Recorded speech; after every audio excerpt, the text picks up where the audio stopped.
नमस्कार, home maker रेसिपीमध्ये आपलं स्वागत आहे. आज आपण बटाट्याचे वेफर्स करणार आहोत. हे बघा व्यवस्थित अगदी पांढरे शुभ्र झालेले आहेत आणि खूप पातळ किंवा जास्त जाडसुद्धा नाहीत. तर चला सुरुवात करूया. ह्याच्यासाठी मी अंदाजे 3 किलो बटाटा घेतलेला आहे. हा बटाटा आपण मंडईतून वेफरसाठी मिळतो तो घ्यायचा आहे.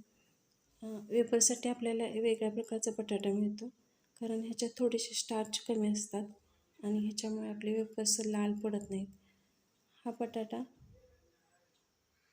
स्वच्छ धुवून घ्यायचा आहे आणि धुवून घेतल्यानंतर याची साल काढून घ्यायची आणि आपल्याला ही व्यवस्थित किसून घ्यायचे आहेत. हे बघा वेफर्सच्या किसणीनं ह्याच्या आपण चकत्या पाडून घ्यायच्या आहेत. खूप पातळ किंवा जास्त जाड पण करायचे नाही, मध्यमच करायचे आहेत.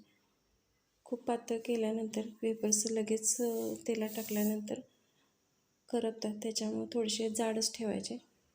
आता हे आपल्याला वेफर्स वाढून घेतलेले आणि हे आपण 3 ते 4 पाण्याने स्वच्छ धुवून घ्यायचे.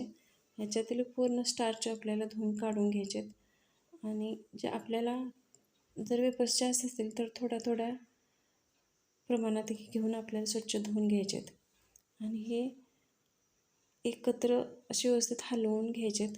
एक वेगळा करून घ्यायचा आहे, कारण एक वेफर्स असे चिकटलेले असतात, ते आपल्याला वेगळे करून घ्यायचे आणि स्वच्छ धुवून घ्यायचे आहेत. कारण धुवून घेतल्यानंतर वेफर्स काळे पडणार नाहीत आपले. हे बघा आपल्याला हे चाळणीतून आपल्याला निथळून घ्यायचे आहेत. अशा पद्धतीने आपल्याला सर्व वेफर्स धुवून घ्यायचे आहेत. जोपर्यंत पाणी स्वच्छ निघत नाही तोपर्यंत आपल्याला हे वेफर्स धुवून घ्यायचे आहेत. 3 ते 4 वेळा व्यवस्थित धुवून घेतल्यानंतर हे आपल्याला 2 ते 3 तास भिजत घालायचे आहेत. पूर्णपणे पाण्यात बुडेल एवढं पाणी घालायचं आहे आणि हे वेफर्स आपल्याला 3 ते 4 तास भिजत घालायचे आहेत. तुम्हाला हवं असेल तर तुम्ही रात्री पाडून हे भिजत ठेवू शकता. आता हे मी दिवसाचंच केलेलं आहे, त्याच्यामुळं मी फक्त 2 ते 3 तासच हे भिजत ठेवणार आहे. कारण भिजत ठेवल्यानंतर ह्याच्यात थोडासा लवचिकपणा वाढतो आणि वेफर्स छान होतात. हे बघा वेफर्स आपले खूप जाड झालेले नाहीत किंवा खूप पातळ झालेले नाहीत. आता हे 3 ते 4 तास भिजल्यानंतर आपल्याला एक पातेल्यात पाणी घ्यायचं आहे. अंदाजे 2 ते 3 लिटर पाणी घ्यायचं आणि हे पाणी उकळून घ्यायचं आपल्याला. पाणी उकळल्यानंतर ह्याच्यात थोडंसं तुरटी टाकायचे आणि चवीपुरतं मीठ टाकायचं. मीठ आपण थोडंसं बघूनच टाकायचं, कारण आपल्याला जास्त खारट वेफर्स होणार नाहीत याची काळजी घ्यायची. आता पाणी उकळल्यानंतरच आपण ह्याच्यात वेफर्सचे टाकायचे आणि ही व्यवस्थित हलवून घ्यायचे. वेफर्स टाकल्यानंतर हे बघा पाण्याची उकळी पूर्णपणे गेलेली आहे.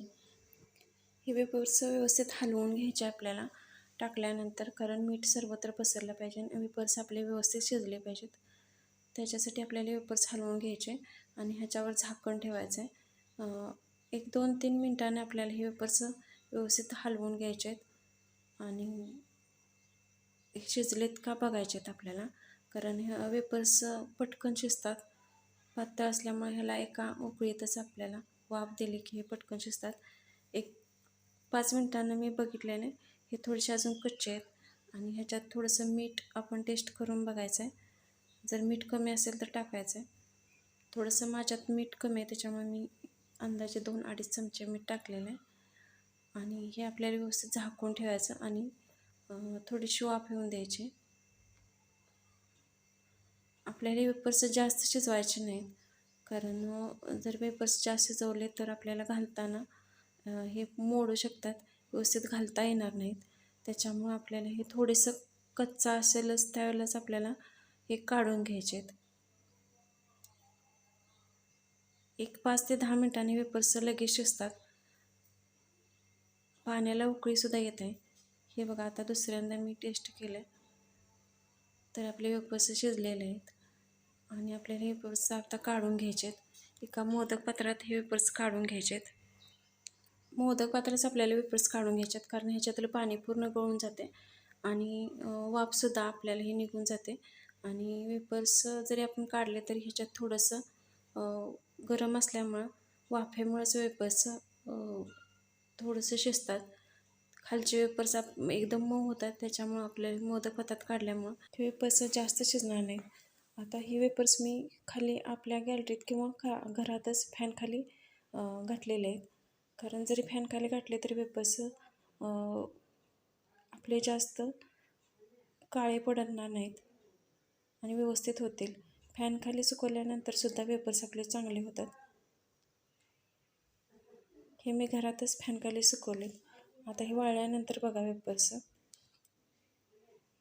हे बघा आता 2 दिवसानंतर वाळल्यानंतर हे वेपर्स बघा अजिबात काळे पडलेले नाहीत आणि हे व्यवस्थित तळल्यानंतर आपण पांढरे शुभ्र झालेले आहेत.